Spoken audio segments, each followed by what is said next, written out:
కాశ్మీర్లో నిజాలు బద్దలవుతున్నాయి. బాధితులు మాట్లాడే కొద్దీ తాజాగా ఉగ్రవాదుల దాడిలో అమరుడైన Indian navy lieutenant Vinay Narwal భార్య హిమాన్షి గురుగాం నుంచి చెప్తున్నటువంటిది ఏంటంటే, ఆయన గొప్పగా బతికారు, మేమంతా గర్వపడేలా జీవించారు, అన్ని విధాలు ఆయన గౌరవాన్ని కాపాడతాం.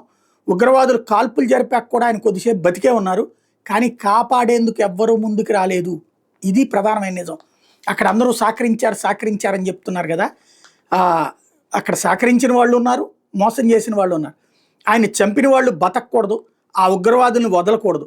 అట్లాగని ముస్లింల్ని కాశ్మీరీల్ని వ్యతిరేకించాలని నేను కోరుకోవట్లేదు. అది చాలా బాధ్యతాయుతంగా చెప్పి, అదే సందర్భంలో మహల్గాం ఉగ్రదాడిలో ప్రాణాలు కోల్పోయిన శోభన్ ద్వివేది కాన్పూర్ ఆయన భార్య ఐశ్వర్య చెప్తున్నటువంటిది ఏంటంటే, మమ్మల్ని సమీపించిన ఉగ్రవాది మీరు హిందువులా ముస్లింలు అని అడిగారు, కల్మా చదవమన్నాడు.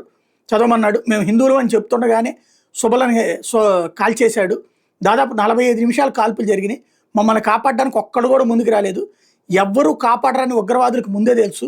అందువల్లే తాపీగా మతం ఏంటో అడిగి తెలుసుకుని మరి చంపేశారు. మేము వద్దంటున్న గుర్రాలాడు బలవంతంగా మమ్మల్ని ఈ ప్రాంతానికి తీసుకుని వచ్చాడు.